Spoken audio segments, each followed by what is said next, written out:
তুমি খুব মোটা হয়ে যাচ্ছ, তোমার ওয়েট লস করা উচিত।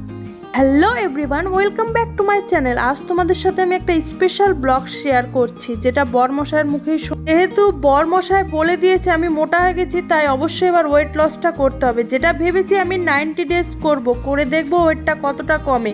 আমি সকালে উঠে চলে গেছিলাম মর্নিং ওয়াক করতে, তারপর জল খেয়ে নিলাম 1 লিটার। আমি 4 লিটার জল অবশ্যই চেষ্টা করব দিনে খাওয়ার। তারপরে একটু জিরা ভিজিয়ে রেখেছিলাম, ওটা খেয়ে কিছু বাদাম খেয়ে নিলাম। খাওয়ার পর একটু এক্সারসাইজ করেছিলাম, যেটার ভিডিও আর করতে পারিনি। তারপরে ব্রেকফাস্টের একটা জলের বোতল অর্ডার দিয়েছিলাম, সেই জলের বোতলটা ওপেনিং করে লাঞ্চ সেরে তার ঠিক আধা ঘন্টা পর আমি 1 কাপ গ্রিন টি খেয়েছিলাম লেবু দিয়ে। তারপরে একটু সাইকেলিং করতে চলে গেছিলাম, এসে 1 কাপ মিল্ক খেয়েছিলাম। যেহেতু আজকে ফার্স্ট ডে, তাই আমি অত কিছু শেয়ার করতে পারলাম না। তোমাদের সাথে অবশ্যই সব কিছু শেয়ার করব। ভিডিওগুলো ভালো লাগলে অবশ্যই কমেন্ট করে বলো।